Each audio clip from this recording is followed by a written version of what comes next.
A murderer? That's the shocking question some asked about Sugar Ray Robinson, widely considered the greatest boxer of all time.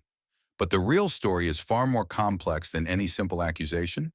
It's about a haunting dream that came true, a preventable tragedy, and how a champion's response revealed his true character. Sugar Ray Robinson wasn't just great, he was in a class of his own. Born Walker Smith Jr. in poverty, he transformed himself into boxing's ultimate standard. Muhammad Ali, never one for understatement, called him the king, the master, my idol. The numbers tell an incredible story.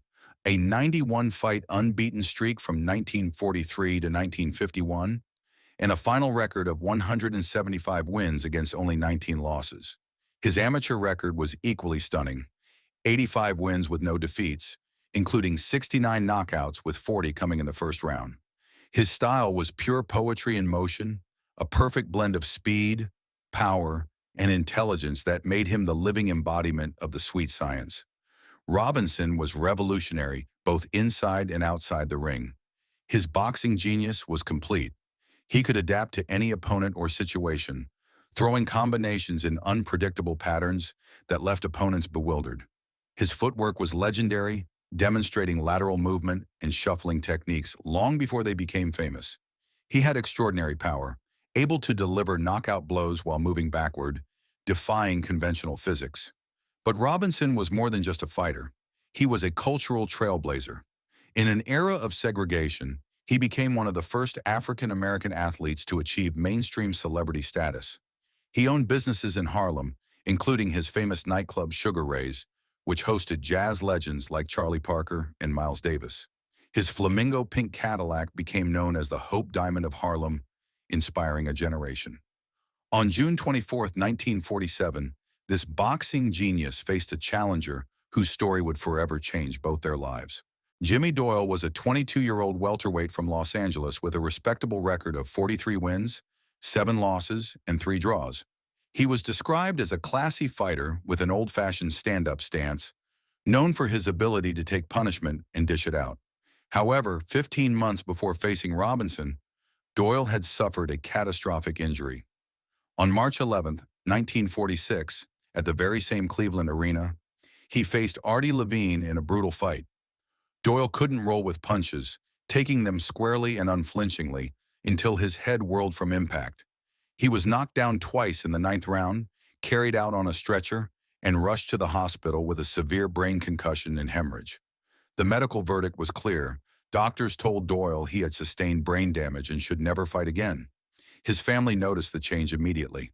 The once vibrant young man who loved dancing became lethargic and withdrawn, often sitting for hours just reading books.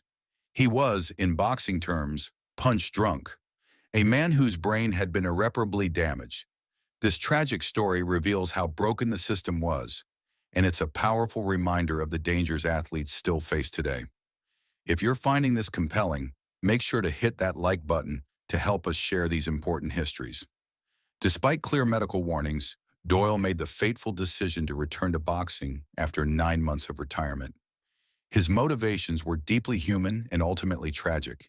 He confided to a friend, "I have to prove I wasn't hurt, that I'm a man." But there was another driving force. Doyle was fighting to earn enough money to buy his mother a house. He even promised his father this would be his last fight unless he won. The regulatory system failed catastrophically. While California's Boxing Commission responsibly refused to let Doyle fight due to his brain injury, boxing regulation was a fragmented patchwork of state commissions with no national oversight. This dangerous fragmentation allowed a medically compromised fighter to simply get a license in Ohio and face the most dangerous welterweight in the world. It was a systemic breakdown that put a vulnerable man in mortal danger. The night before the fight, something extraordinary happened. Sugar Ray Robinson went to sleep and entered a nightmare. He dreamed of standing over Jimmy Doyle in the ring.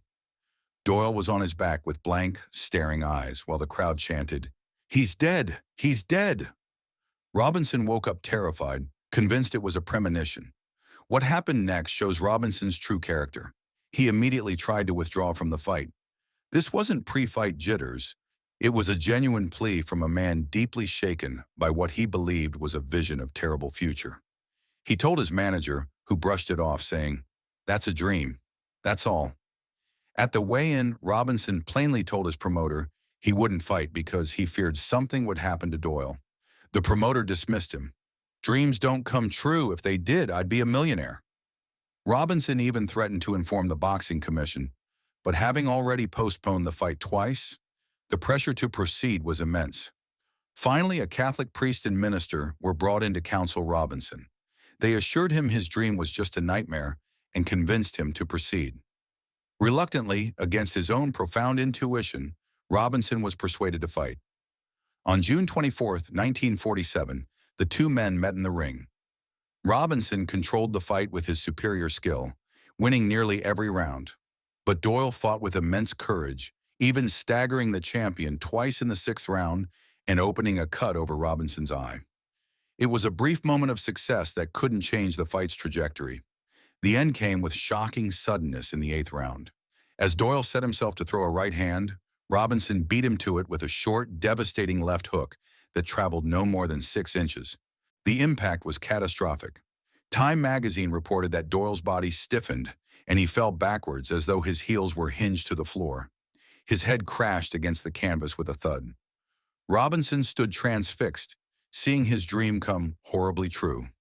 At the count of 4, Doyle stirred feebly, reaching for an imaginary rope before slumping back.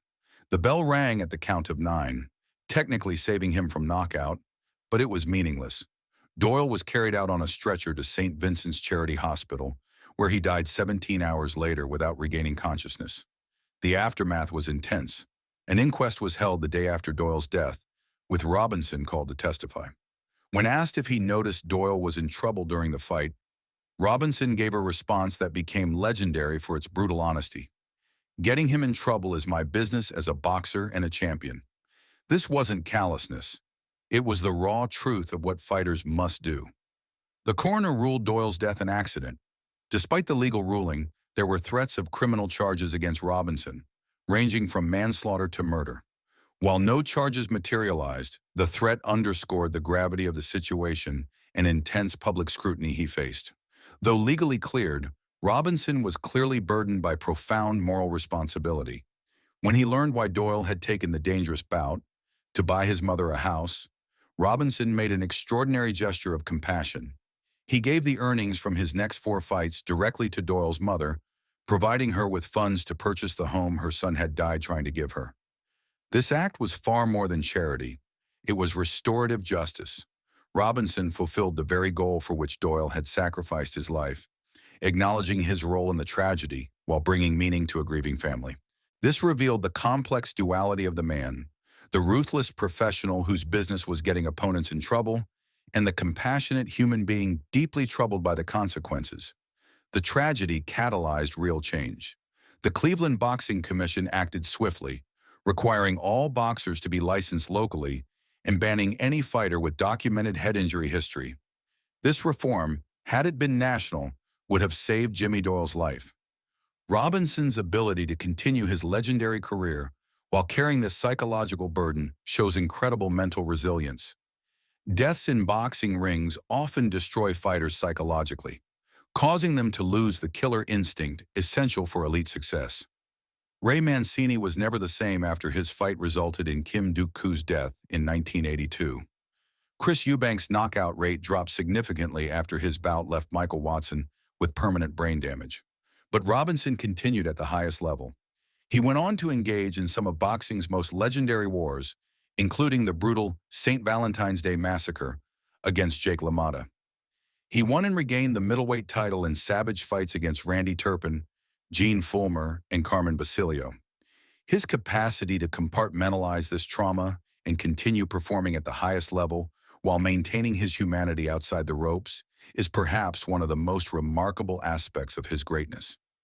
The death of Jimmy Doyle doesn't define Sugar Ray Robinson as a murderer, but as a man of conscience forever changed by a preventable tragedy. His response, trying desperately to withdraw beforehand and his profound atonement afterward, reveals someone with deep compassion who carried an unimaginable burden while reaching the absolute pinnacle of his craft. He didn't just overcome the greatest fighters of his generation. He overcame a psychological burden that would have destroyed lesser men. If this story moved you, please subscribe and share it with others. These human stories behind sports legends deserve to be remembered, showing us that even our greatest champions are, ultimately, deeply human beings wrestling with extraordinary circumstances.